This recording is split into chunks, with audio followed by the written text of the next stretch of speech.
ಭಾಗ್ಯದ ಲಕ್ಷ್ಮೀ ಬಾರಂ ಮರೆಯದೆ ಮನೆಗೆ ಬಾರಮ್ಮ, ಸುಸ್ವಾಗತ ನಿನಗೆ ಮೊರೆಯನು ಕೇಳೆ ನಮ್ಮಮ್ಮ.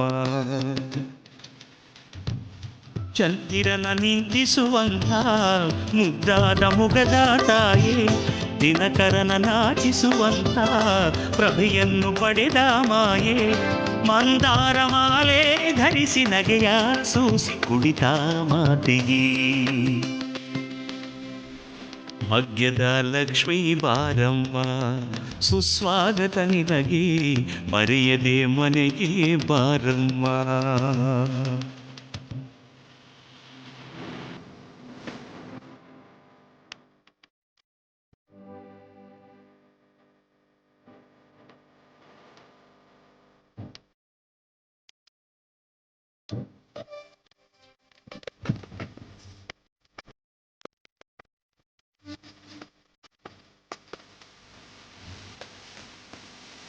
ಜನಕನ ಸುತಿಯೇ ರಾಮನ ಪ್ರೀತಿಯ ಸತಿಯೇ, ಯಜ್ಞದಿ ಜನಿಸಿ ಬಂದ ಶ್ರೀ ಪದ್ಮಾವತಿಯೇ, ವಿಠಲನ ರಾಣಿ ರುಕ್ಮಿಣಿಯ ಬಾರಮ್ಮ, ಅಷ್ಟಬಗೆಯಲ್ಲಿ ದರ್ಶನವ ನೀಡಮ್ಮ, ಕೇಳಮ್ಮ ಈ ಪ್ರಾರ್ಥನೆ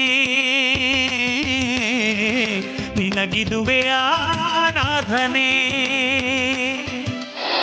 ಗಣಪತಿಯನ್ನು ಪ್ರಾರ್ಥನೆ ಮಾಡಿಕೊಂಡು ಲಕ್ಷ್ಮೀ ಬೋರಹಸ್ವಾಮಿಯ ಸಾನ್ನಿಧ್ಯದಲ್ಲಿ ಇವತ್ತು ನಡೀತಿರ್ತಕ್ಕಂಥ ಮಹಾ ಸುದರ್ಶನ ಮಹಾಯಜ್ಞಕ್ಕೆ ಆಗಮಿಸಿರ್ತಕ್ಕಂಥ ಎಲ್ಲ ಭಕ್ತ ಮಹಾಶಯರಿಗೂ ಲಕ್ಷ್ಮೀ ಬೋರಹಸ್ವಾಮಿಯ ಸಾಲಿಗ್ರಾಮ ಕ್ಷೇತ್ರದ ಈ ಶುಭ ದಿನ, ಇವತ್ತು ಜಾತ್ರಾ ಮಹೋತ್ಸವದಲ್ಲಿ ಇವತ್ತು ನಡೀತಿರ್ತಕ್ಕಂಥ ಮಹಾ ಸುದರ್ಶನ ಹೋಮವನ್ನು ಭಾಳ ವಿಜೃಂಭಣೆಯಾಗಿ ಭಗವತ್ ಸಂಕಲ್ಪದಂತೆ ಭಗವಂತನ ಆದೇಶದಂತೆ ನಡೀತಿರ್ತಕ್ಕಂಥ ಇವತ್ತಿನ ಈ ಕಾರ್ಯಕ್ರಮ ಎಲ್ಲರಿಗೂ ಹಿತವನ್ನು, ಎಲ್ಲರಿಗೂ ಆರೋಗ್ಯ ಭಾಗ್ಯವನ್ನು ಕೊಟ್ಟು ಚೆನ್ನಾಗಿ ಕಾಪಾಡಲಿ ಅಂತ ಹೇಳಿ ಭಗವಂತನ ಪ್ರಾರ್ಥನೆ ಮಾಡ್ತಿದ್ದೇನೆ.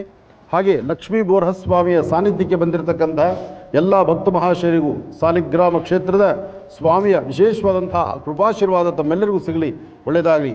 ಹಾಗೆ ಲೋಕ ಕಲ್ಯಾಣಾರ್ಥವಾಗಿ ನಡೆದಿರತಕ್ಕಂತಹ ಇವತ್ತಿನ ಈ ಮಹಾಸಂಕಲ್ಪ, ಈ ಸಂಕಲ್ಪದಲ್ಲಿ ತಾವೆಲ್ಲರೂ ಸಹಿತ ಭಾಗಿಯಾಗಿದ್ದೀರಿ.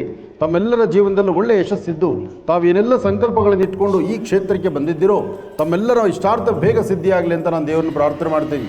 ಹಾಗೆ ಇವತ್ತಿನ ಈ ಒಂದು ಪ್ರಧಾನ ಸೇವೆಯನ್ನು ಮುನಿಕೆಂಪಮ್ಮ ಮತ್ತು ಮುನಿಪಾಪಣ್ಣರವರು ಅವರ ಒಂದು ಕುಟುಂಬ ಪರಿವಾರ ಸಮೇತವಾಗಿ ಕೂತು ಭಗವಂತನ ವಿಶೇಷವಾಗಿರ್ತಕ್ಕಂಥ ಸೇವೆಯನ್ನು ಸಲ್ಲಿಸ್ತಾ ಇದ್ದಾರೆ. ದಿನಕ್ಕೊಂದರಂತೆ ಭಗವತ್ ಸಂಕಲ್ಪ, ಭಗವಂತ ಯಾರಿಂದ ಏನೇನು ಸೇವೆಗಳನ್ನು ತಗೊಳ್ಬೇಕು ಅಂತಿರ್ತಾನೋ, ಯಾರೆಲ್ಲ ಅವರ ಮನಸ್ಸಲ್ಲಿ ಬಂದು ಭಗವಂತನ ಸೇವೆ ಮಾಡಬೇಕು ಅಂತ ಇರುತ್ತೋ, ಹಾಗೆ ತಾವೆಲ್ಲ ಏನೆಲ್ಲ ಸೇವೆ ಮಾಡಲಿಕ್ಕಾಗಿ ಇಲ್ಲಿಗೆ ಬಂದಿದ್ದೀರೋ ನಿಮ್ಮೆಲ್ಲರ ಮನೋಕಾಮನೆಗಳು ಬೇಗ ಸಿದ್ಧಿಯಾಗಲಿ, ಶುಭವಾಗಲಿ. ಎಲ್ಲರೂ ಸೇರಿ ಒಮ್ಮೆ ಗಣಪತಿಯನ್ನು ಪ್ರಾರ್ಥನೆ ಮಾಡೋಣ. ಹೇಳ್ಕೊಳ್ಳಿ, ಓಂ ಗಂ ಗಣಪತೇ ನಮಃ, ಓಂ ಗಂ ಗಣಪತೇ ನಮಃ, ಓಂ ಗಂ ಗಣಪತೇ ನಮಃ, ಓಂ ಗಂ ಗಣಪತೇ ನಮಃ, ಓಂ ಗಂ ಗಣಪತೇ ನಮಃ.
विश्वं विष्णुर्वषट्कारो भूतभव्यभवत्प्रभुः भूतकृद्भूतभृद्भावो भूतात्मा भूतभावनः पूतात्मा परमात्मा च मुक्तानां परमा गतिः अव्ययः पुरुषः साक्षी क्षेत्रज्ञोऽक्षर एव च योगो योगविदान्नेता प्रधानपुरुषेश्वरः नारसिंहवपुः श्रीमान् केशवः पुरुषोत्तमः सर्वः शर्वः शिवस्थाणुर्भूतादिर्निधिरव्ययः सम्भवो भावनो भर्ता प्रभवः प्रभुरीश्वरः स्वयम्भूः शम्भुरादित्यः पुष्कराक्षो महास्वनः अनादिनिधनो धाता विधाता धातुरुत्तमः अप्रमेयो हृषीकेशः पद्मनाभोमरप्रभुः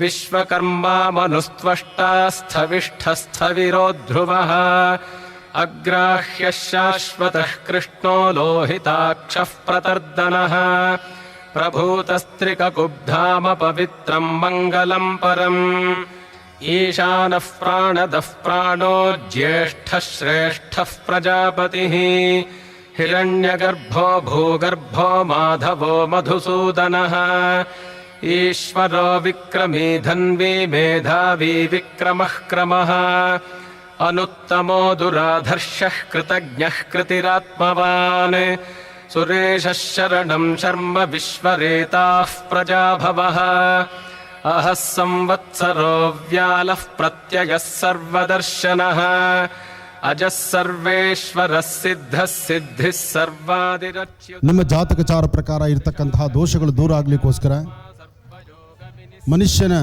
ಗ್ರಹಗತಿಗಳಲ್ಲಿ ಬರ್ತಕ್ಕಂಥ ಯಾವುದೇ ದೋಷಗಳಾದರೂ ಆ ದೋಷಕ್ಕೊಂದು ಪರಿಹಾರ ಬೇಕು. ದೋಷಕ್ಕೆ ಒಂದು ಪರಿಹಾರ ಸಿಗಬೇಕಾದರೆ ಭಗವಂತನನ್ನು ನಾವು ಶ್ರದ್ಧೆಯಿಂದ ಪ್ರಾರ್ಥನೆ ಮಾಡಬೇಕು. ನಾನು ನನ್ನ ಕಾರ್ಯಕ್ರಮದಲ್ಲಿ ಸಾಕಷ್ಟು ಬಾರಿ ಹೇಳಿದ್ದೇನೆ, ಮನುಷ್ಯನ ಹಣೆ ಬರ ಬದಲಾಯಿಸೋಕ್ಕಾಗಲ್ಲ, ಆದರೆ ಕೈ ಬರಹ ಬದಲಾಯಿಸುವುದು ಅಂತ. ಹಾಗೆ ನಮ್ಮ ಹಸ್ತಗಳಲ್ಲಿರ್ತಕ್ಕಂಥ ರೇಖೆಗಳೇನಾದ್ರು ದೋಷ ಇದ್ದರೆ ಅಥವಾ ನಾವು ಮಾಡುವ ಕಾಯಕ ಯಾವುದು ಶುದ್ಧಿ ಆಗದಿದ್ದರೆ ನಾವು ಒಂದು ಕಡೆ ಹೇಳ್ತೀವಿ ಡಾಕ್ಟ್ರ್ ಕೈಗುಣ ಚೆನ್ನಾಗಿದೆ ಅಂತ. ಡಾಕ್ಟ್ರಿಗೆ ಮಾತ್ರ ಕೈಗುಣ ಅಲ್ಲ, ಇಲ್ಲಿ ಪ್ರತಿಯೊಬ್ಬರಿಗೂ ಕೈಗುಣ ಚೆನ್ನಾಗಿರಬೇಕು. ಆ ಎಲ್ಲರ ಹಸ್ತಗಳನ್ನು ಸರಿಪಡಿಸೋದು ಯಾರಪ್ಪ ಅಂದರೆ ಇಡೀ ಭೂಮಂಡಲವನ್ನು ಸಂರಕ್ಷಣೆ ಮಾಡ್ತಕ್ಕಂಥ ಮಹಾವಿಷ್ಣು. ಸೃಷ್ಟಿ ಸ್ಥಿತಿ ಲಯ ಇವೆಲ್ಲವೂ ಸಹಿತ ವಿಶೇಷವಾಗಿರ್ತಕ್ಕಂಥದ್ದು. ಇಂತಹದ್ರಲ್ಲಿ ಮಹಾವಿಷ್ಣುವಿನ ಪ್ರಾರ್ಥನೆ ಮಾಡ್ತಕ್ಕಂಥ ಈ ಶುಭಗಳಿಗೆ ತಾವು ತಮ್ಮ ಎರಡು ಹಸ್ತಗಳನ್ನು ಭಗವಂತನಿಗೆ ತೋರಿಸಿ.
ಮಹರ್ಷಿ ಮಂದಿರಕ್ಕೆ ಬಂದಿರುವಂತಹ ಭಕ್ತರಿಗೆ ಅಮಾವಾಸ್ಯೆಯಂದು ವಿಶೇಷವಾಗಿರ್ತಕ್ಕಂಥ ಒಂದು ತಂತ್ರಸಾರವನ್ನು ನಿನ್ನೆಯಷ್ಟೇ ಇದನ್ನು ಲೋಕಾರ್ಪಣೆ ಮಾಡಿದ್ದೇವೆ. ಇದು ನಿನ್ನೆ ಲೋಕಾರ್ಪಣೆ ಮಾಡಿರ್ತಕ್ಕಂಥದ್ರ ಉದ್ದೇಶ ವಾಸ್ತುಗೃಹದಲ್ಲಿ ತಂತ್ರಸಾರ, ಯಂತ್ರಸಾರ ಅಥವಾ ಯಾವುದಾದ್ರೂ ತಂತ್ರಗಳಿಗೆ ಸಿಲುಕೊಂಡಿದ್ದು ಸಮಸ್ಯೆಗಳಿಗೆ ಸಿಲುಕೊಂಡಿರ್ತಕ್ಕಂಥವ್ರಿಗೆ ಒಂದು ಪರಿಹಾರ ಬೇಕಾಗಿದೆ. ಆ ಪರಿಹಾರವನ್ನು ನೀವು ಮನೆಯಲ್ಲಿ ನಿಂತು ಅದರ ಆಚರಣೆ ಮಾಡಿ ಪರಿಹಾರವನ್ನು ಕಂಡುಕೊಳ್ಳೋದು ಸ್ವಲ್ಪ ಕಷ್ಟವೇ.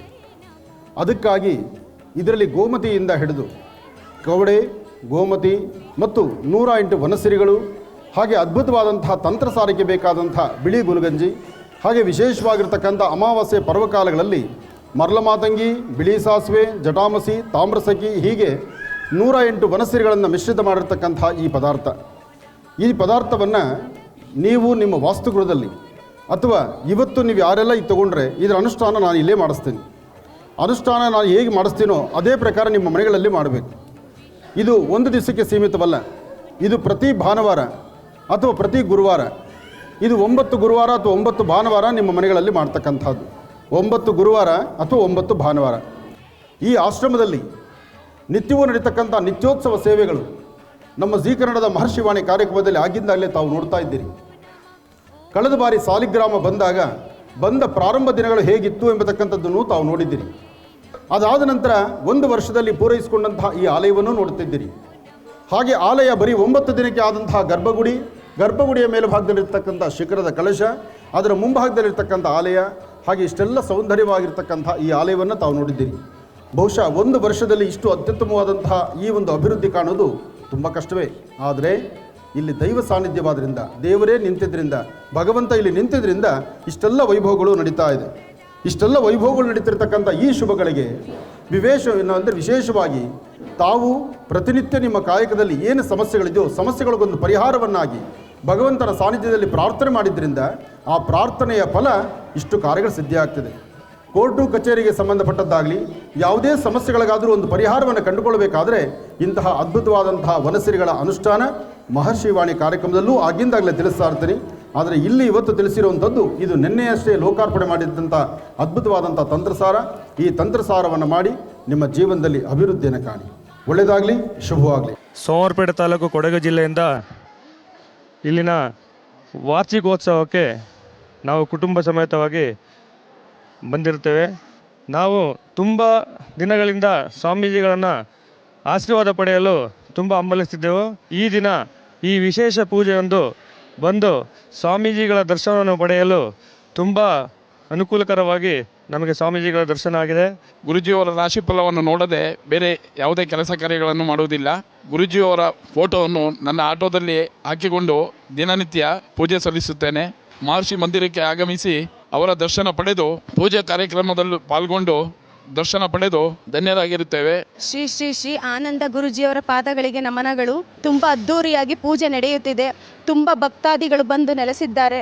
ಈ ಪೂಜೆಯಲ್ಲಿ ಪೂಜೆ ತುಂಬ ಚೆನ್ನಾಗಿ ನಡೆದಿರುವುದರಿಂದ ಎಲ್ಲ ಭಕ್ತಾದಿಗಳು ನೋಡಿ ಕಣ್ಣು ತುಂಬಿಕೊಂಡಿದ್ದೇವೆ. ಭೂ ವರಹಸ್ವಾಮಿ ದೇವಾಲಯವನ್ನು ನೋಡಿ ತುಂಬ ಸಂತೋಷವಾಗಿದೆ.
ನಾವಿಲ್ಲಿಗೆ ಬಂದಿದ್ದಕ್ಕೆ ತುಂಬ ಒಳ್ಳೆಯದಾಗಿದೆ ನಮಗೆ.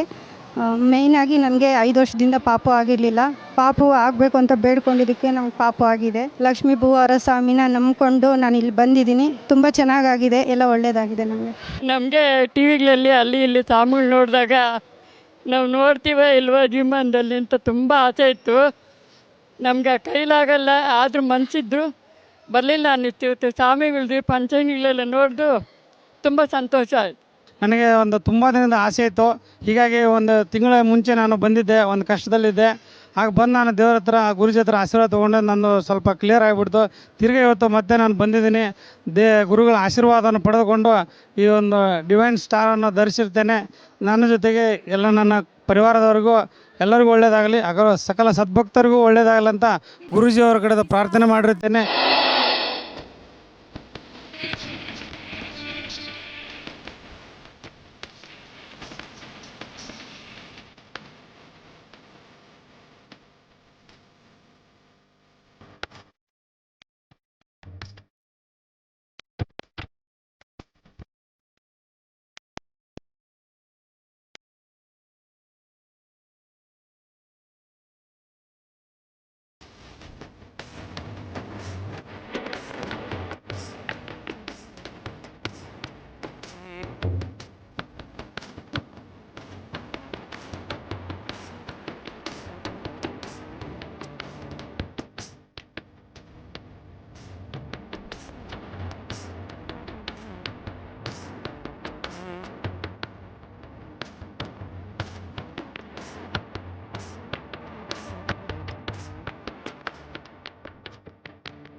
ಮನಸ್ಸಲ್ಲಿ ನಾವೇನೇ ಅಂದ್ಕೊಂಡಿದ್ರು ಅದು ನೆರವೇರಿದೆ. ಹಂಗೆ ದೇವಿ ಅನುಗ್ರಹ ಕೂಡ ನಡೀತಾನೆ ಇದೆ. ಇನ್ನು ಮುಂದೆ ಕೂಡ ಜನನೂ ಬಂದು ಇದೇ ಥರ ಸಹಕರಣೆಯಿಂದ ಎಲ್ಲರೂ ಸೇರಿ ಇನ್ನೂ ಒಂದು ಸ್ವಲ್ಪ ಕಾರ್ಯಕ್ರಮವನ್ನು ಯಶಸ್ವಿಗೊಳಿಸ್ಕೋಬೇಕಾಗಿ ಕೇಳ್ಕೊಳ್ತೇನೆ. ಆನಂದ ಗುರುಜಿಯ ಎಲ್ಲ ಕಾರ್ಯಕ್ರಮಗಳನ್ನು ನೋಡಿ ನಾವು ಎಲ್ಲ ಹೇಳಿದ ಅನುಷ್ಠಾನಗಳನ್ನು ಎಲ್ಲ ಮಾಡುತ್ತೇವೆ. ಅದರಿಂದ ನಮಗೆ ಒಳ್ಳೆಯದಾಗಿದೆ. ಆಮೇಲೆ ನಾವು ಅವರು ಡೈಲಿ ದಿನ ನಡೆಸುವ ಎಲ್ಲ ದಿನ ವಿಶೇಷ ಕಾರ್ಯಕ್ರಮ, ಹೋಮ ಎಲ್ಲವನ್ನು ನೋಡುತ್ತೇವೆ.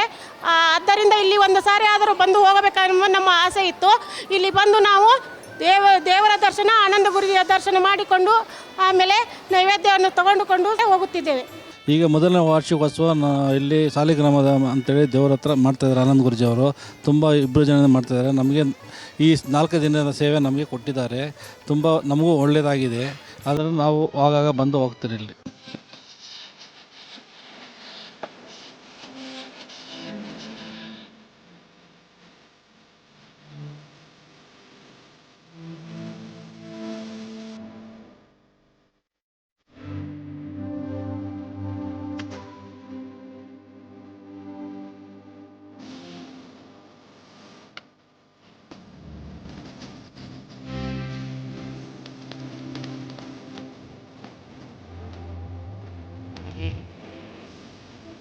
ಶ್ರೀ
ವರಾಹ ವಸುಂಧರಾ ಕವಚ.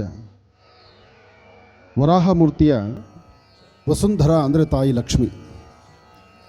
ವರಾಹಲಕ್ಷ್ಮಿಯ ಅನುಗ್ರಹವನ್ನು ಪಡಿತಕ್ಕಂಥ ತಾವೇ ತಮ್ಮ ಸ್ವಹಸ್ತದಿಂದ ಮಾಡುವಂಥ ತಂತ್ರಸಾರ ಇದು. ಆದರೆ ತಂತ್ರಸಾರಕ್ಕೆ ಏನು ಬೇಕು ಎಂಬತಕ್ಕಂಥದ್ದನ್ನು ನಾನು ಹೇಳಿದ್ರೆ ನೀವು ಮಾರ್ಕೆಟಿಗೆ ಹೋಗಿ ಹುಡ್ಕೊಂಡು ಬರಲಿಕ್ಕಾಗೋದಿಲ್ಲ.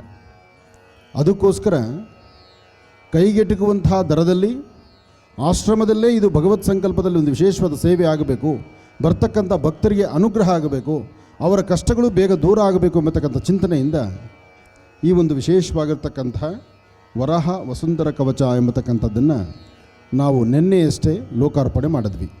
ಇವತ್ತಿನ ದಿವಸ ಇದರ ಪೂರ್ವಭಾವಿಯಾಗಿ ಯಾವ ಕ್ರಮವನ್ನು ಅನುಸರಿಸಬೇಕು ಪೂಜೆಗೆ ಎಂಬತಕ್ಕಂಥದ್ದನ್ನು ಸ್ಪಷ್ಟೀಕರಿಸ್ತಾ ಇದ್ದೇನೆ. ಈ ಒಂದು ಅನುಷ್ಠಾನಕ್ಕೆ ಜಾತಿ ಮತ ಭೇದವಿಲ್ಲ. ಹಿಂದೂ ಕ್ರೈಸ್ತ ಮುಸಲ್ಮಾನ ಆದರೂ ಸಹಿತ ತಪ್ಪಲ್ಲ. ಯಾಕೆಂದರೆ ಕಷ್ಟದಿಂದ ಹೊರಗಡೆ ಬರಬೇಕು, ಪ್ರತಿಯೊಬ್ಬ ಮನುಷ್ಯನೂ ಮಾನವರು ಒಳ್ಳೆತನ ಕಾಣಬೇಕು, ಒಳ್ಳೆ ಫಲವನ್ನು ಸಿದ್ಧಿಪಡಿಸ್ಕೊಳ್ಬೇಕು, ಎಲ್ಲರಿಗೂ ಅನುಗ್ರಹ ಉಂಟಾಗಬೇಕು ಎಂಬತಕ್ಕಂಥ ಚಿಂತನೆಯಿಂದ ಈ ಪ್ರಕೃತಿಯಲ್ಲಿ ಸಿಗ್ತಕ್ಕಂತಹ ವನಸಿರಿಗಳು, ಸಮುದ್ರದಲ್ಲಿ ಸಿಗ್ತಕ್ಕಂತಹ ವಿಶೇಷವಾಗಿರ್ತಕ್ಕಂತಹ ವಸ್ತುಗಳು, ಇದೆಲ್ಲವನ್ನು ಜೊತೆ ಮಾಡಿ ಇಂತಹ ಅದ್ಭುತವಾದಂಥ ಕಾಯಕವನ್ನು ನಾವು ಸಿದ್ಧಿಪಡಿಸಿದ್ದೀವಿ. ಈ ಒಂದು ತಂತ್ರ ಸಾಕಷ್ಟು ಅನುಭವಯುಕ್ತವಾಗಿರ್ತಕ್ಕಂಥದ್ದು. ಈ ನಿಮ್ಮ ಮಹರ್ಷಿಗಳಿಂದ ಯಾವುದೇ ತಂತ್ರಗಳು ನೀವು ನೋಡಿದ್ರೂ ಅದು ಅನುಭವಕ್ಕೆ ಬಂದು ಸಾಕಷ್ಟು ಅದರಿಂದ ಕಾರ್ಯಸಿದ್ಧಿಯಾಗಿ 4-6 ಜನದ ಬಾಯಲ್ಲಿ ಒಳ್ಳೆಯದಾಯಿತು ಎಂಬತಕ್ಕಂಥ ಧ್ವನಿ ಆಲಿಸಿದ ಮೇಲೆ ಅದು ಸಮಾಜಕ್ಕೆ ನಾನು ಪರಿಚಯಿಸ್ತಕ್ಕಂಥದ್ದು. ಹಾಗೆ ಈ ಒಂದು ವಿಶೇಷವಾಗಿರ್ತಕ್ಕಂಥ ತಂತ್ರಸಾರವನ್ನು ಶ್ರದ್ಧೆಯಿಂದ ಹೇಗೆ ಮಾಡಬೇಕು ಎಂಬತಕ್ಕಂಥದ್ದನ್ನು ಸವಿಸ್ತಾರವಾಗಿ ನನ್ನ ಸುಪುತ್ರರಾದಂಥ ಶ್ರೀನಿವಾಸ ಶರ್ಮರವರಿಂದ ನಾನು ತಿಳಿಸ್ಕೊಡ್ತಾ ಇದ್ದೇನೆ.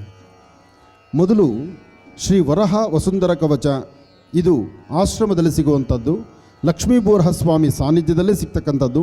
ಇದು ಪ್ರತಿ ಹುಣ್ಣಿಮೆಯಂದು ಮಾತ್ರ ಭಗವಂತನಿಗೆ ಇಲ್ಲಿ ಸೇವೆ ಮಾಡಿ ಭಗವಂತನಿಗೆ ಅಭಿಷೇಕ ಅಲಂಕಾರ ಆದ ನಂತರ ಭಗವತ್ ಸಂಕಲ್ಪ ಸೇವೆ ಆದಮೇಲೆ ಇದನ್ನು ಮುಂದುವರಿಸುವಂಥದ್ದು.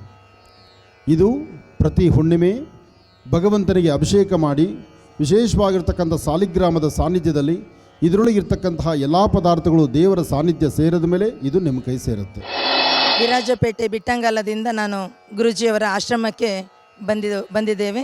ಇಲ್ಲಿಗೆ ಬರಬೇಕು ಒಂದು ದೇವರ ಕೃಪೆ ಇತ್ತು ಅಂತ ಕಾಣುತ್ತೆ, ಅದರಿಂದ ಇವ್ರನ್ನೆಲ್ಲ ಕರ್ಕೊಂಡು ಇಲ್ಲಿಗೆ ಬಂದಿದ್ದೇನೆ.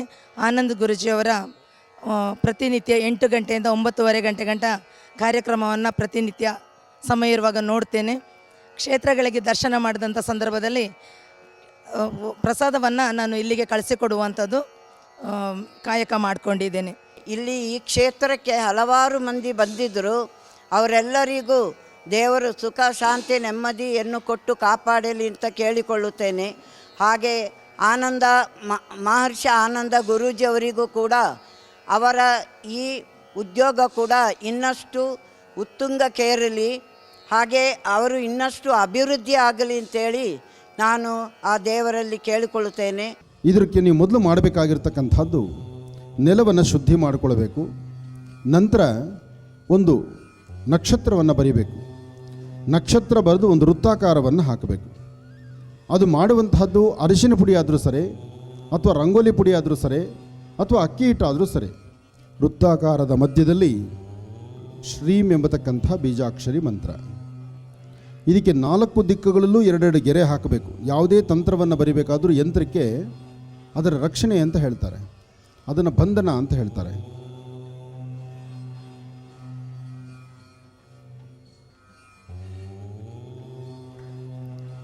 ಇದರ 4 ದಿಕ್ಕಲ್ಲೂ 4 ದೀಪಗಳು ಇಡಬೇಕು.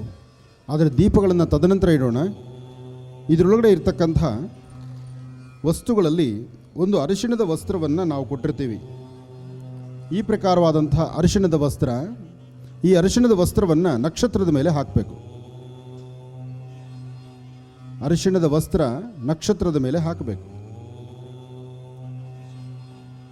ಅದಾದ ನಂತರ ಗೋಮತಿ ಚಕ್ರ 3 ಭಾಗದಲ್ಲಿ ತ್ರಿಕೋನಾಕಾರವಾಗಿ ಇಡ್ತಕ್ಕಂಥದ್ದು.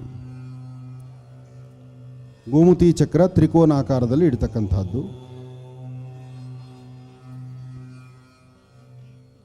ಅದಾದ ನಂತರ 5 ಕವಡೆಗಳು. 5 ಕವಡೆ ಅಂದರೆ ಇದು ಲಕ್ಷ್ಮಿಗೆ ಬಹಳ ಪ್ರೀತಿ. ಇದು ಸಮುದ್ರದಲ್ಲಿ ಸಿಗ್ತಕ್ಕಂಥದ್ದು. ಸಮುದ್ರ ರಾಜನ ಮಗಳು ತಾಯಿ ಮಹಾಲಕ್ಷ್ಮಿ. ಲಕ್ಷ್ಮಿ ಹೇಗೆ ಸಮುದ್ರದಲ್ಲಿ ಉದಯೋನ್ಮುಖಳಾದ್ಲೋ ಹಾಗೆ ಸಮುದ್ರದಲ್ಲಿ ಸಿಗುವಂಥ ಪದಾರ್ಥಗಳಿದು. ಈ ಕವಡೆಯನ್ನು ಕ್ರಮಬದ್ಧವಾಗಿ ನಕ್ಷತ್ರದ ಭಾಗದಲ್ಲೇ ಇಡ್ತಕ್ಕಂಥದ್ದು. 6 ರೇಖೆ ನೀವು ನೋಡಿದ್ದೀರಿ ನಕ್ಷತ್ರ, ಇದು 5 ರೇಖೆಗಳಲ್ಲಿ ಇಡ್ತಕ್ಕಂಥದ್ದು.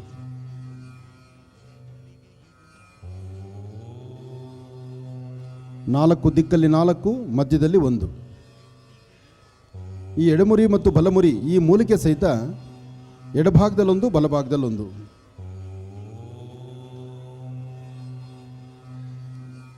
ಶ್ರೀಚಕ್ರ ಸಮೇತವಾಗಿರ್ತಕ್ಕಂಥ ಶ್ರೀಯಂತ್ರ, ಇದು ನಾಣ್ಯ, ಲಕ್ಷ್ಮೀ ಕಾಸು ಅಂತಾರಲ್ಲ ಅದು ಮಧ್ಯದಲ್ಲಿ. 4 ಕಮಲಾಕ್ಷಿ ಬೀಜ ಇರುತ್ತೆ. ಈ ವಸ್ತುಗಳೆಲ್ಲ ನಾನು ಕಾರ್ಯಕ್ರಮದಲ್ಲಿ ಹೇಳಿದ್ದೇನೆ. ಆದರೆ ನೀವು ಮಾರುಕಟ್ಟೆಗೆ ಹೋಗಿ ತೊಗೊಂಡು ಬರೋದು ಬಹಳ ಕಷ್ಟ ಅಂತ ನಾವು ಇದೆಲ್ಲ ಒಂದು ಕಡೆ ಕ್ರೋಢೀಕರಿಸಿಟ್ಟಿದ್ದೀವಿ. ಕಮಲಾಕ್ಷಿ 4 ದಿಕ್ಕಲ್ಲಿ 4.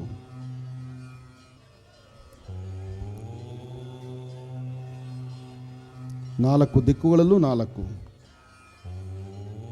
ಇದಾದ ನಂತರ ಬಿಳಿ ಗುಲ್ಗಂಜಿ ಇದೆ, ಇದನ್ನು ಸಹಿತ ಮಧ್ಯದಲ್ಲೇ ಇಡ್ತಕ್ಕಂತಹದ್ದು. ಮರಳ ಮಾತಂಗಿ ಮಯೂರಸಖಿ, ಇದು ಮಧ್ಯದಲ್ಲೇ ಇಡ್ತಕ್ಕಂತಹದ್ದು. ಈ ಮರಳ ಮಾತಂಗಿ ಇದೆಯಲ್ಲ, ಇದಕ್ಕೆ ಪುರುಷಲಿಂಗ ಬೀಜ ಅಂತಾರೆ. ಸಂತಾನಕ್ಕೂ ಅಭಿವೃದ್ಧಿಗೂ ದಾರಿಯಾಗತ್ತೆ. ಈ ಮರಳ ಮಾತಂಗಿ ಎಂತಹ ಕಷ್ಟಗಳಿದ್ರೂ ಸಹಿತ ಆ ಕಷ್ಟಗಳಿಂದ ಬೇಗ ಅದನ್ನು ಮುಕ್ತಿಪಡಿಸುತ್ತೆ. ಮರಳ ಮಾತಂಗಿ ಒಂದು ಚಿಟಿಕೆ ದೃಷ್ಟಿ ತೆಗೆದು ಆಚೆ ಹಾಕಿದ್ರೆ ಎಂಥ ದೃಷ್ಟಿದೋಷ ಇದ್ರೂ ದೂರ ಆಗುತ್ತೆ. ಅಂತಹ ಅದ್ಭುತವಾದಂಥದ್ದು ಮರಳ ಮಾತಂಗಿ.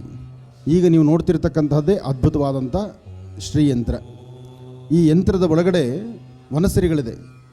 ಈ ಒಂದು ವಿಶೇಷವಾಗಿರ್ತಕ್ಕಂತಹ ಯಂತ್ರ ದಾರ ಮತ್ತು ಭುಜಪತ್ರೆಯ ಮಧ್ಯದಲ್ಲಿರ್ತಕ್ಕಂತಹ ವನಸಿರಿಗಳು ವನಮೂಲಿಕೆಗಳಲ್ಲಿ ಏನಿದೆ ಅಂಶ, ಇದು ಸಂಪೂರ್ಣವಾಗಿ ಇಷ್ಟೊತ್ತು ನೋಡಿದ್ದಲ್ಲ, ಈಗ ನೀವು ನೋಡ್ತಾ ಇರೋದೇ ಕರೆಕ್ಟು.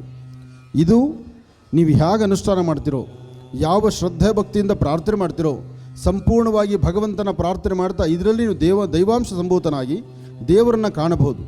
ನೀವು ಯಾವ ದೇವರೇ ಇರಲಿ, ನಿಮ್ಮ ಮನೆ ದೇವರು ಯಾವುದೇ ದೇವರಾದರೂ ನಿಮ್ಮ ಮನೆ ದೇವರ ಹೆಸರನ್ನು 11 ಸರ್ತಿ ಹೇಳಿಕೊಂಡು ಈ ಒಂದು ಯಂತ್ರವನ್ನು ಮಧ್ಯದಲ್ಲಿ ಆ ಶ್ರೀಯಂತ್ರ ನಾಣ್ಯ ಇಟ್ಟಿದ್ರಲ್ಲ ಅಲ್ಲಿಡಬೇಕು. ಈಗ 4 ದೀಪಗಳನ್ನು 4 ದಿಕ್ಕಲ್ಲಿಡಬೇಕು.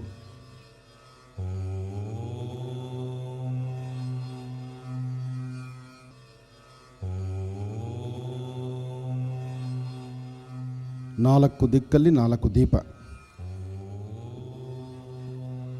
4 ದಿಕ್ಕಲ್ಲಿ 4 ದೀಪ ಆಯಿತು. ಈಗ ನಿಮ್ಮ ಉಂಗುರದ ಬೆರಳು, ಈ ಉಂಗುರದ ಬೆರಳನ್ನು ಆ ಮಧ್ಯದಲ್ಲಿರ್ತಕ್ಕಂಥ ಯಂತ್ರದ ಮಧ್ಯದಲ್ಲಿ ಇಡಬೇಕು. ಎಲ್ಲ ಒಂದ್ಸತಿ ನಾನು ಹೇಳ್ಕೊಟ್ಟು ಮಂತ್ರ ಹೇಳಿ. ಓಂ ಶ್ರೀಂ ಐಂ ಶ್ರೀಂ ಕ್ಲೀಂ ಶ್ರೀಂ ಸೌಹು. ಓಂ ಶ್ರೀಂ ಐಂ ಶ್ರೀಂ ಕ್ಲೀಂ ಶ್ರೀಂ ಸೌಹು.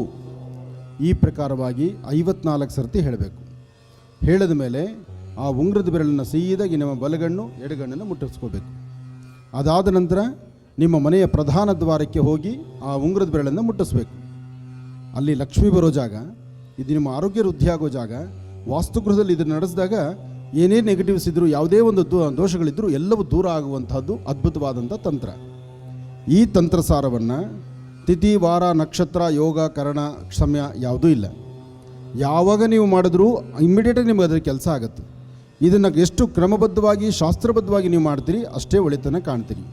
ಇದರ ನೈವೇದ್ಯಕ್ಕೇನು 1 ಹನಿ ಜೇನುತುಪ್ಪ, 1 ಚಿಟಿಕೆ ಬೆಲ್ಲ, 1 ಚಿಟಿಕೆ ಸಕ್ಕರೆ, ಏನೂ ಇಲ್ಲ ಅಂದರೆ 1 ಚಿಟಿಕೆಯಷ್ಟು ಅಕ್ಕಿನ ದೇವರು ತೋರಿಸಿ ಅದನ್ನು ಪಕ್ಷಿಗಳಿಗೆ ಹಾಕಿ. ಜೇನುತುಪ್ಪ ಸಿಗ್ತಾ ಅದನ್ನು ನೀವು ಒಂಚೂರು ಆಹಾರವಾಗಿ ತೊಗೊಳ್ಳಿ. ಬೆಲ್ಲ ಸಿಗ್ತಾ ಇರುವೆ ಗುಡುಗು ಹಾಕಿ, ಅಥವಾ ಏನೇ ಒಂಚೂರು ಸಿಹಿ ಪದಾರ್ಥ ಇದ್ದ ದೇವ್ರ ನೈವೇದ್ಯ ಮಾಡಿ ಮಕ್ಕಳಿಗೂ ನಿಮಗೂ ಎಲ್ಲರೂ ತೊಗೊಳ್ಳಿ. ಇದನ್ನು ಕ್ರಮಬದ್ಧವಾಗಿ ಮಾಡಿ. ಈ ಬೀಜಾಕ್ಷರಿ ಮಂತ್ರ ಇದನ್ನು ಕ್ರಮಬದ್ಧವಾಗಿ ನೀವು ಮಾಡಿ ಅನುಕೂಲವನ್ನು ಸಿದ್ಧಿಪಡಿಸ್ಕೊಳ್ಳಿ. ಇದೆಲ್ಲ ಆದಮೇಲೆ ಸಂಪೂರ್ಣವಾಗಿ ಎಲ್ಲವನ್ನು ಒಂದು ಕಡೆ ಸೇರಿಸಿ ಇದೇ ದಾರದಿಂದ ಒಂದು ಗಂಟು ಕಟ್ಟಿ. ಎಲ್ಲ ಆದ ನಂತರ ದೀಪಗಳನ್ನು ದೂರದಲ್ಲಿಟ್ಟು, ಆ ದೀಪಗಳನ್ನು ದೂರದಲ್ಲಿಡಬೇಕು. ಆ ವಸ್ತ್ರವನ್ನು ಒಂದು ಮುಡಿ ಕಟ್ಟಬೇಕು. ಅಂದರೆ ಒಂದು ಗಂಟು ಕಟ್ಟುವುದು, ಗಂಟು ಕಟ್ಟೋದು ಅಂತಾರೆ, ಮುಡಿ ಕಟ್ಟೋದು ಅಂತಾರೆ, ನೋಡ್ಕೊಳ್ಳಿ.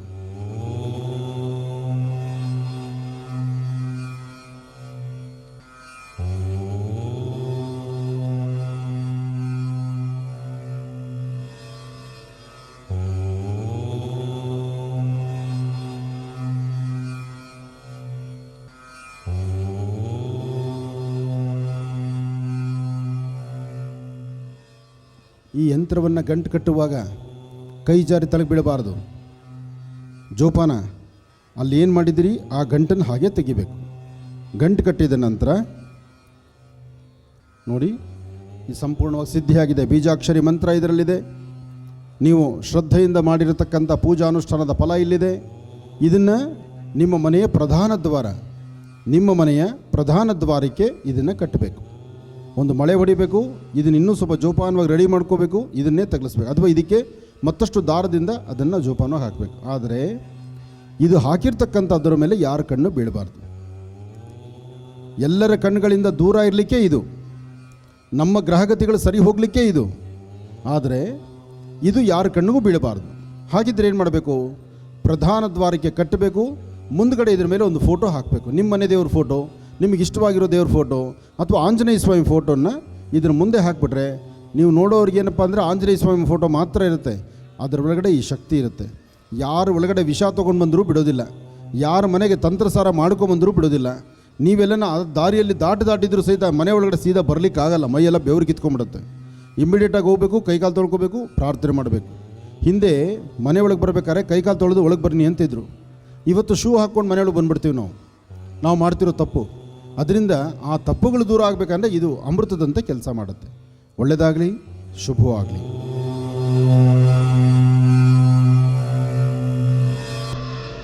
ಓ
ಇಲ್ಲಿ ದೇವ್ರದ್ದು ಆನಂದ ಗುರೂಜಿಯವ್ರ ಮಾತು ಕೇಳಿ ಅವರು ಏನು ನಡೆಯುತ್ತೆ ಅಂತೆಲ್ಲ ವಿಷಯಗಳು ಹೇಳ್ತಿದ್ದೆಲ್ಲ ತಿಳ್ಕೊಂಡು ಇವ್ರನ್ನ ಏನೋ ಒಂದು ಬೇಡ್ಕೊಬೇಕಾಗಿತ್ತು, ಬೇಡ್ಕೊಂಡ್ವಿ. ನನ್ನ ಮಗನ ಬಗ್ಗೆ ಎಲ್ಲ ಒಳ್ಳೆಯದಾಯಿತು. ಅದಕ್ಕೆ ಒಂದು ಸರಿ ದರ್ಶನ ಮಾಡ್ಕೊಂಡು ಹೋಗೋಣ ಅಂತ ಬಂದಿದ್ದೀವಿ. ಈಗ ಮುಂಚೆ ಋಷಿ ಮುನಿಗಳಿದ್ದರು, ಅವರು ಮಾಡೋದೆಲ್ಲ ನಾವು ಕಣ್ಣಲ್ಲಿ ನೋಡ್ತಾ ಇರಲಿಲ್ಲ. ಈಗ ಅದೇ ಥರನೇ ಆನಂದ್ ಗುರೂಜಿಯವರು ಇದ್ದಾರೆ, ಅದನ್ನು ನಾವು ಕಣ್ಣಲ್ಲಿ ನೋಡ್ತೀರಿ, ಮನೇಲಿ ಮಾಡ್ತೀರಿ. ನಮಗೂ ಒಳ್ಳೆಯದಾಗಿದೆ, ಮನೆಗೂ ಒಳ್ಳೆಯದಾಗಿದೆ. ಮೊನ್ನೆ ಈಗ 48 ದಿನದಿಂದ ಬಂದು ವರಾಹ ಸ್ವಾಮಿದು ಪ್ರಸಾದ ತೊಗೊಂಡೋಗಿ ಅದನ್ನು ಮುಗಿಸ್ಕೊಂಡು ಬಂದು ವಾಪಸ್ ಬಂದು ಅಭಿಷೇಕ ಮಾಡಿಸಿ ಹೊಂಟಿದ್ದೀವಿ. ಇದರಿಂದ ಎಲ್ಲರಿಗೂ ಭಾಳ ಅನುಕೂಲ ಆಗಿದೆ. ಇನ್ನು ಮುಂದೆ ಅನುಕೂಲ ಆಗಲಿ ಅಂತ ಕೇಳ್ಕೊತೇನೆ ನಾನು. ಸಾಲಿಗ್ರಾಮ ಎಂಬತಕ್ಕಂತಹದ್ದು ಮಹಾವಿಷ್ಣುವಿನ ಒಂದು ಅಂಶ. ವಿಷ್ಣುದೇವರ ಅಂಶವಾಗಿರ್ತಕ್ಕಂಥದ್ದು ಸಾಲಿಗ್ರಾಮ. ಸಾಲಿಗ್ರಾಮ ಆಗಬೇಕಾದರೂ ತುಳಸಿ ಮಹಾವಿಷ್ಣುವಿಗೆ ಶಾಪ ಕೊಟ್ಟಿದ್ದರಿಂದ ಒಂದು ಕಪ್ಪು ಶಿಲೆ ಆಗೋಗ್ದ. ಮಹಾವಿಷ್ಣು ಕಪ್ಪು ಶಿಲೆ ಆಗಲಿಕ್ಕೆ ಕಾರಣ ತುಳಸಿ ಕೊಟ್ಟ ಶಾಪ. ಅದಾದ ನಂತರ ಗಂಡಕಿ ತನ್ನ ಗರ್ಭದಲ್ಲೇ ಹುಟ್ಟಬೇಕು ಅಂತ ಗಂಡಕಿ ಕೇಳಿಕೊಂಡಿದ್ದರಿಂದ ಇವತ್ತು ಗಂಡಕಿ ಎಂಬತಕ್ಕಂಥ ನದಿ ನೇಪಾಳಲ್ಲಿ ಹುಟ್ಟೋದ್ರಿಂದ ಆ ನೇಪಾಳಲ್ಲಿ ಹುಟ್ಟುವಂಥ ಗಂಡಕಿಯಲ್ಲಿ ಸಾಲಿಗ್ರಾಮ ಅಲ್ಲಿ ಹುಟ್ಟುತ್ತೆ. ಹಾಗೆ ಸಾಲಿಗ್ರಾಮ ಎಂಬತಕ್ಕಂತಹದ್ದು ಒಂದು ಕಪ್ಪು ಶಿಲೆ ಬರೀ ಶಿಲೆಯಾಗಿದ್ದರೆ ಸಾಲದು. ವಿಷ್ಣುವಿನ ನಾಭಿ ಕಮಲದಿಂದ ಬಂದಂತಹ ಬ್ರಹ್ಮ, ಸ್ವಾಮಿ ನೀನೇನೋ ಭೂಲೋಕ ಕೊಟ್ಟೋಗ್ಬಿಟ್ರೆ ನಾನೇನು ಮಾಡಬೇಕು ಅಂತ ಕೇಳಿದಾಗ ಮಹಾವಿಷ್ಣು ಹೇಳ್ತಾನೆ, ವಜ್ರಕೀಟ ಎಂಬತಕ್ಕಂಥ ಒಂದು ಹುಳುವಾಗಿ ಸಾಲಿಗ್ರಾಮದಲ್ಲಿ ಒಂದು ಸುದರ್ಶನ ಚಕ್ರವನ್ನು ನೀನು ರಚನೆ ಮಾಡಿದ್ರೆ ಆಗ ಆ ಸಾಲಿಗ್ರಾಮಕ್ಕೆ ಸಂಪೂರ್ಣ ಫಲ ಸಿಗುತ್ತೆ. ಆ ಸಾಲಿಗ್ರಾಮವನ್ನು ಕಂಡವರು, ನೋಡಿದವರು, ಸ್ಪರ್ಶಿಸಿದವರು, ಪ್ರಾರ್ಥನೆ ಮಾಡಿದವರ ಏನೇ ಕಷ್ಟಗಳಿದ್ರೂ ಎಲ್ಲವೂ ದೂರ ಆಗುತ್ತೆ ಅಂತ ಭಗವಾನ್ ಮಹಾವಿಷ್ಣು ಹೇಳಿದ್ದು. ಆ ವಿಷ್ಣುದೇವರ ವಾಕ್ಯದಂತೆ ಇಲ್ಲಿವರೆಗೂ ನಾವು ನೀವೆಲ್ಲರೂ ಸಹಿತ ಕಂಡಂಥ ಸಾಲಿಗ್ರಾಮ ಬಹಳ ಪುಟ್ಟದು. ಸಾಲಿಗ್ರಾಮ ಎಂಬತಕ್ಕಂಥದ್ದು ಪುಟ್ಟದಾಗಿತ್ತು. ಯಾವುದೋ ಒಂದಷ್ಟು ಕಾಲಗಳಲ್ಲಿ ಮಾತ್ರ ದರ್ಶನ ಸಿಗ್ತಾ ಇತ್ತು, ಕೆಲವಷ್ಟು ವರ್ಗಗಳಲ್ಲಿ ಮಾತ್ರ ನಿಂತಿತ್ತು. ಅದಾದ ನಂತರ ಒಮ್ಮೆ ಮಹರ್ಷಿ ಮಂದಿರಕ್ಕೆ ಧಾವಿಸಿ ಬಂತು. ಮಹರ್ಷಿ ಮಂದಿರಕ್ಕೆ ಬಂದಂಥ ಆ ಮರುಕ್ಷಣ ಈ ನಿಮ್ಮ ಆನಂದ್ ಗುರೂಜಿಯವರ ಚಿಂತನೆ ಇದು ಬರೀ ನಮಗಷ್ಟೇ ಆಗಬಾರ್ದು, ಸಮಾಜಕ್ಕೆ ಸೇರಬೇಕು, ಸಮಾಜಕ್ಕೆ ಒಳಿತಾಗಬೇಕು ಎಂಬತಕ್ಕಂಥ ಚಿಂತನೆಯಿಂದ ಈ ಅದ್ಭುತವಾದಂತಹ ಸಾಲಿಗ್ರಾಮದ ಆಲಯವನ್ನು ಕಟ್ಟಬೇಕು ಅಂತ ಸಂಕಲ್ಪ ಮಾಡಿ 9 ದಿನದಲ್ಲಿ ಸಾಲಿಗ್ರಾಮದ ದೇವಸ್ಥಾನ ನಿರ್ಮಾಣ ಆಯಿತು. ಈ ಗರ್ಭಗುಡಿ 9 ದಿನಕ್ಕೆ ನಿರ್ಮಿತವಾಗಿರುವಂಥದ್ದು. ನನ್ನ ದೇಹದಲ್ಲಿ ಶಕ್ತಿ ಇದೆ, ನಾನು ದುಡ್ಡು ತಿಂತೀನಿ ಅಂತಕ್ಕಂಥದ್ದು ಮನಸ್ಸು ನಮಗೆ ಗಟ್ಟಿ ಇದೆ. ಆದರೆ ಈ ದೇಹಕ್ಕೆ ಶಕ್ತಿ ಕೊಟ್ಟವನು ಯಾರು? ನಮಗೆ ನಮ್ಮ ಸ್ಥಿತಿಗತಿಗಳು ಗಟ್ಟಿಯಾಗಬೇಕಾದ್ರೆ 4 ಕಾಸು ಕೊಟ್ಟಿದ್ಯಾರು? ಸಂಪಾದನೆ ನೀವೇ ಮಾಡಿದ್ದೀರಿ. ನಿಮ್ಮಂಗೆ ನಾನೂ ಸಂಪಾದನೆ ಮಾಡ್ತೀನಿ, ಆದರೆ ನೀವಿದ್ದಂಗೆ ನಾನಿಲ್ಲ, ನಾನಿದ್ದಂಗೆ ನೀವಿಲ್ಲ. ಎಲ್ಲರಿಗೂ ಕೊಡೋನು ಮೇಲೊಬ್ಬ ಭಗವಂತ ಇದ್ದಾನೆ. ಅವರವರ ಹಣೆ ಬರದಲ್ಲಿ ಎಷ್ಟಿದೆಯೋ ಅಷ್ಟನ್ನು ತುಂಬಿಸೇ ಕೊಡ್ತಾನೆ. ಹೀಗಿರಬೇಕಾದ್ರೆ ನಾವು ನೀವೆಲ್ಲರೂ ಭಗವಂತನ ಹತ್ರ ಶರಣಾಗತರಾಗಬೇಕು. ಭಗವಂತ ಕೇಳ್ತಕ್ಕಂಥದ್ದು ನಿಮ್ಮ ಶ್ರದ್ಧೆ ಮತ್ತು ಭಕ್ತಿ ಮಾತ್ರ. ನೀವು ಆನಂದ್ ಗುರೂಜಿಗೆ 1 ಲಕ್ಷ ತಂದು ಕೊಟ್ಟರು, ಅಥವಾ ನೀವು ಇನ್ಯಾರಿಗೋ 2 ಕೋಟಿ ದಾನ ಮಾಡಿದ್ರು, ಅಥವಾ ನಿಮ್ದು ಯಾವುದೋ ಸೈಟ್ ಬರ್ಕೊಟ್ರು ಅಂದರೆ ಅದಲ್ಲ ಕತೆ. ಭಗವಂತನ ಮುಂದೆ ಕೈಕಟ್ಟಿ ನಿಂತು, ಭಗವಂತ ಎಲ್ಲಕ್ಕೂ ನೀನಿದೆಯಪ್ಪ, ನಿನ್ನ ಆಜ್ಞೆ ಅಂತ ನಾನು ನಡೀತಿದ್ದೀನಿ ಅಂಥೇಳಿ ನಾವು ಶರಣಾಗತರಾದರೆ ಭಗವಂತನ ಕೃಪೆ ನಮಗೆ ಸಿಗುತ್ತೆ. ಹೋಮ ಹವನಾದಿಗಳು ಎಲ್ಲಿ ನಡೆಯುತ್ತೋ, ಎಲ್ಲಿ ಯಜ್ಞಗಳು ನಡೆಯುತ್ತೋ ಅಲ್ಲಿ ಸೃಷ್ಟಿ ಆಗುತ್ತೆ, ಅಲ್ಲಿ ಮಳೆ ಬೆಳೆ ಚೆನ್ನಾಗಿ ನಡೆಯುತ್ತೆ ಅಂತ ಹೇಳ್ತಾರೆ. ಸೃಷ್ಟಿ ಸ್ಥಿತಿ ಲಯ. ಹಾಗೆ ಸಾಂಬ ಸದಾಶಿವನ ಅನುಗ್ರಹ ಪಡಿಬೇಕಾದರೂ ಯಜ್ಞದಲ್ಲೇ ವಿಶೇಷ. ದೇವತೆಗಳಿಗೆ ಶಕ್ತಿ ಬರ್ತಕ್ಕಂತಹದ್ದು ಯಜ್ಞಯಾಗಾದಿಗಳು ನಡೆದರೆ ಮಾತ್ರ. ಅದು ಇವತ್ತು ನಿನ್ನೆ ಮಾತಲ್ಲ, ಮಹರ್ಷಿಗಳ ಮಾತು, ಧರ್ಮಶಾಸ್ತ್ರದ ಉಲ್ಲೇಖ. ಹಾಗಾಗಿ ನೀವು ಎಷ್ಟೇ ಪೂಜೆಗಳಿಗೆ ಹೋಗೋದಕ್ಕೂ, ಒಂದು ಇಂತಹ ಯಜ್ಞದಲ್ಲಿ ಪಾಲ್ಗೊಳ್ಳಲಿಕ್ಕೂ, ಅದು ಆ ಮಹಾಪೂರ್ಣಾವತಿಯನ್ನು ಕಣ್ತುಂಬಿಸ್ಕೊಳ್ಳೋದಕ್ಕೂ, ಯಾಕೆಂದರೆ ಒಬ್ಬೊಬ್ಬ ದೇವತೆಗಳನ್ನು ಕರೆದು ನಾವು ಆಹುತಿಯನ್ನು ಕೊಡುವಾಗ ಅವರು ತೃಪ್ತಿಯಾಗಿ ತೆಗೆದುಕೊಂಡು ಇಲ್ಲಿ ಬಂದಿರುವ ಸಭೆಯಲ್ಲಿರೋ ಎಲ್ಲರಿಗೂ ಹರಿಸಿ ಆಶೀರ್ವಾದ ಮಾಡಿ ಹೊರಡ್ತಾರೆ. ಎಲ್ಲರಿಗೂ ಹರಿಸಿ ಆಶೀರ್ವಾದ ಮಾಡ್ತಾರೆ ಅನ್ನೋದಕ್ಕೆ ಆಧಾರ ಏನಪ್ಪ? ನನ್ನ ಕಾರ್ಯಕ್ರಮದಲ್ಲಿ ಸಾಕಷ್ಟು ಬಾರಿ ಹೇಳ್ತೇನೆ, ಸಾಧ್ಯವಾದಷ್ಟು ಒಳ್ಳೆಯದನ್ನೇ ಮಾತಾಡ್ರಿ ಅಂತ. ಯಾಕೆಂದರೆ ಮೇಲೆ ದೇವತೆಗಳು, ಅಶ್ವಿನಿ ದೇವತೆಗಳು ಓಡಾಡ್ತಾ ಇರ್ತಾರೆ. ಆ ಅಶ್ವಿನಿ ದೇವತೆಗಳು ಓಡಾಡುವಾಗ ನೀವು ಒಳ್ಳೆಯದನ್ನು ಮಾತಾಡಿದ್ರೆ ಒಳ್ಳೆಯದೇ ಆಗುತ್ತೆ ಅಂತಾರೆ. ನಾವು ಇನ್ನೊಬ್ಬರನ್ನ ದೂಷಣೆ ಮಾಡಿ, ಇನ್ನೊಬ್ಬರನ್ನ ಕೆಟ್ಟದಾಗಿ ನೋಡಿಕೊಂಡು, ಇನ್ನೊಬ್ಬರ ಬಗ್ಗೆ ಏನೋ ಮಾತಾಡ್ತಾ ಹೊರಟ್ರೆ ತಥಾಸ್ತು ಅಂದರೆ ಆತ ನೋವು ಅವನು ಅನುಭವಿಸ್ತಾನೆ, ನಾನೂ ಅನುಭವಿಸ್ತೇನೆ. ನಿನಗೆ ಒಳ್ಳೇದಾಗ್ಲಿನಪ್ಪ ಅಂದರೆ ಈ ಕ್ಷಣ ನಿಮ್ಗೆ ಒಳ್ಳೇದಾಗದಿರೇ ಇರಬಹುದು. ಮೇಲ್ಗಡೆ ಇರೋ ಅಶ್ವಿನಿ ದೇವತೆಗಳು ಅಸ್ತು ಅಂದರೆ ಆ ಮರುಕ್ಷಣವೇ ನಿಮ್ಗೆ ಒಳ್ಳೇದಾಗೋಗುತ್ತೆ. ಅದಕ್ಕೆ ಸಾಧ್ಯವಾದಷ್ಟು ಒಳ್ಳೆಯದನ್ನೇ ನೋಡಿಬೇಕು, ಒಳ್ಳೆಯದನ್ನು ಮಾತಾಡಬೇಕು, ಒಳ್ಳೆಯದ್ರ ಬಗ್ಗೆ ಚಿಂತನೆ ಮಾಡಬೇಕು, ಒಳ್ಳೆಯದಾಗಲಿ ಅಂತ ಭಗವಂತನ ಮುಂದೆ ನಿಲ್ಲಬೇಕು. ಆ ಒಳ್ಳೆಯದಾಗಲಿ ಅಂತಕ್ಕಂಥದ್ದು ನಿಂತಾಗ ಮಾತ್ರ ಭಗವಂತ ನಮಗೆಲ್ಲವನ್ನು ಸಹಿತ ಕರಡಿಸ್ತಾನೆ. ನಾನು ಉದ್ಧಾರ ಆಗಬೇಕು, ನನ್ನ ಹೆಂಡತಿ ಮಕ್ಕಳು ಚೆನ್ನಾಗಿರಬೇಕು, ನಾನು ಮಾತ್ರ ಚೆನ್ನಾಗಿದ್ದರೆ ಸಾಕು, ನನಗೆ ಆಸ್ತಿ ಅಂತ ಇದ್ದರೆ ಸಾಕು, ಅದು ಮೂರ್ಖತನ. ಸಭೆಗಾಗಿ, ಸಮಾಜಕ್ಕಾಗಿ, ಲೋಕ ಕಲ್ಯಾಣಾರ್ಥವಾಗಿ ನೀವೇನು ಸಂಕಲ್ಪ ಮಾಡ್ತೀರಿ, ಆ ಸಭೆ ಸಮಾರಂಭ ಲೋಕದಲ್ಲಿ ನೀವು ವಾಸ ಆಗಿದ್ದೀರಿ. ನಾವು ಒಮ್ಮೆ ತಲೆ ಎತ್ತಿ ನೋಡಿದ್ರೆ ಆಕಾಶ ಬರೀ ನಮಗಿಷ್ಟೇ ಎಲ್ಲ ಕಾಣೋದು, ಇಡೀ ಸೃಷ್ಟಿಯಲ್ಲೇ ಕಾಣುತ್ತೆ. ಹಾಗಿದ್ದಾಗ ನಾನೊಬ್ಬ ಆಕಾಶ ನೋಡ್ತೀನಿ, ನನಗೆ ಮಾತ್ರ ಕಾಣುತ್ತೆ, ನಾನು ಈ ಭೂಮಿ ಮೇಲಿದ್ದೀನಿ, ಇದು ನನಗೆ ಮಾತ್ರ ಸ್ವಂತ. ಯಾವುದು ಸ್ವಂತ ಇಲ್ಲ. ನಾವಿಲ್ಲಿ ಬಂದಿರೋದು ಬಾಡಿಗೆ ಮನೆ. ಎಷ್ಟು ದಿವಸ ನಮ್ಮ ಹಣೆಯಲ್ಲಿ ಬರೆದಿದೆಯೋ ಅಷ್ಟೇ ದಿವಸ. ರಾಜನಾದರೂ ಅಷ್ಟೇ, ತಿರುಕನಾದರೂ ಅಷ್ಟೇ. ಒಬ್ಬ ಭಿಕ್ಷುಕ ಹೊರಡಬೇಕಾದ್ರೆ ಅವನು ಬರಿಗೈ ಮೇಲೆ ಎತ್ತಿರ್ತಾನೆ. ಒಬ್ಬ ಧನಿಕ ಸಾಕಷ್ಟು ಸಂಪತ್ತಿದೆ, ಬೇಕಾದಷ್ಟು ಆಸ್ತಿ ಅಂತಸ್ತಿದೆ, ಹೋಗ್ಬೇಕಾದ್ರೆ 2 ಗ್ರಾಮ್ ಬಂಗಾರ ತೊಗೊಂಡು ಹೋಗೋಕ್ಕಾಗತ್ತಾ? 100 ಎಕರೆ ಜಮೀನ್ದಾರ ನಾನೇನಾದ್ರು 1-2 ಎಕರೆ ತೊಗೊಂಡೋಗ್ತೀನಿ ಅಂದರೆ ಬಿಡ್ತಾರ? ಎಲ್ಲಿಗೆ ತೊಗೊಂಡೋಗ್ಬೇಕು? ನಾನು ಇರುವವರೆಗೂ ಮಾತ್ರ ಕಾಗದ ಪತ್ರ ನಂದು. ಕಾಗದ ಪತ್ರದಲ್ಲೂ ಸಹಿತ ಹೆಸರು ಹೆಚ್ಚು ಕಮ್ಮಿ ಆದರೂ ಅಂದರೆ ತಿರ್ಗಿ ಆಫೀಸ್ಗೆ ಓಡಾಡಬೇಕು. ಆ ಹೆಸರು ಬದಲಾವಣೆ ಮಾಡೋಕ್ಕೆ ಬದಲಾವಣೆ ಮಾಡೋನಿಗೊಂದಿಷ್ಟು ಕಾಣಿಕೆ ಕೊಡಬೇಕು. ಇದು ಕಲಿಯುಗ. ಈ ಕಲಿಯುಗದಲ್ಲಿ ಕರ್ಮಗಳು ತಾಂಡವಾಡುತ್ತೆ. ಹಾಗೆ ವಿಪರೀತವಾದಂಥ ಸಮಸ್ಯೆ ಆಗುತ್ತೆ. ಆ ಸಮಸ್ಯೆಗಳಿಂದ ನಾವು ದಾಟ್ಕೊಂಡು ಒಳ್ಳೆಯವರಾಗಬೇಕಾದ್ರೆ ನಾವು ಕೈ ಕಟ್ಟಿ ನಿಲ್ಲಬೇಕು, ಭಗವಂತನ ಮುಂದೆ ನಾವು ತಲೆ ಬಗ್ಗಿಸಿ ನಿಲ್ಲಬೇಕು. ನೋಡಿ, ಇಷ್ಟೆಲ್ಲ ನಾನು ಮಾತಾಡ್ತೀನಿ, ನೀವು ಮಾತಾಡ್ತಿದ್ದೀರಿ, ಆದರೆ ಒಳಗೆ ಕೂತಿರುವಂಥವರು ಅವರು ಮೌನದಲ್ಲೇ ಇದ್ದಾರೆ. ನಾನು ಮೌನದಲ್ಲಿದ್ದು ನೀನು ಬಂದಾಗ ನಿನ್ನ ದರ್ಶನ ಕೊಟ್ಟು ನಿನಗೇನು ಬೇಕು ಬೇಡ, ನಿನಗೆ ಬೇಕಾದ್ದನ್ನು ಕೊಡೋ ಶಕ್ತಿ ನಂದು ಅಂತ ಅವರು ಮೌನದಲ್ಲಿದ್ದಾರೆ. ನಾವು ನೀವೆಲ್ಲರೂ ಬಂದಿರೋದು ಆ ತಾಯಿ ಸಾನ್ನಿಧ್ಯಕ್ಕೆ.